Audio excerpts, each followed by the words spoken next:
डिब्रूगढ़ में रामनवमी के उपलक्ष्य में शोभा यात्रा निकाली गई। भगवा सेना उर्फ शयाफरन आर्मी डिब्रूगढ़ मंडल के सौजन्य से निकाली गई शोभा यात्रा में काफी संख्या में महिला पुरुषों ने भाग लिया।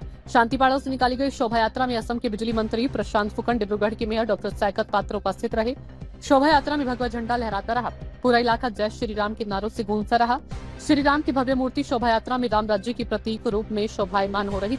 हिंदुओं का जनसैलाब डिब्रूगढ़ के रास्ते में नजर आया। डिब्रूगढ़ से कैमरामैन मुन्ना घटवाल के साथ रिपोर्टर अरुण कुमार जैन की रिपोर्ट।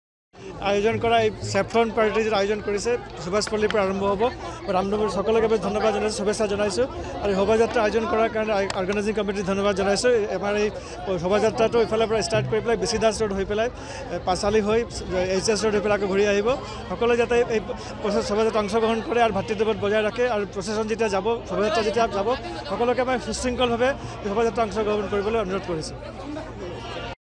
शांतिपाड़ा अंचल रामनवमी उपलक्षे जी शोभायात्रा उलिया ये शोभायात्रा शुभ उद्बोधन करार पाছত आज आम भाविছোঁ যে रामनवमीर जरिए आम भातृत्वबोध बहन कर आगंतुक दिन आमार देशखन आमार राज्यखन आमार डिब्रूगढ़खनक आम सकलो एकत्रित हो आगबाढ़ी যাব পাৰোঁ। हिंदू समाजर मजत आमार जी सचेतनता सचेतनतार द्वारा आगंतुक दिन आम निश्चय आमार सकलो एकत्रित हो आज आम रामनवमीर उपलक्षे सकलोৱে आम এটা বৃহৎ শোভাযাত্ৰা आरम्भ কৰিছোঁ।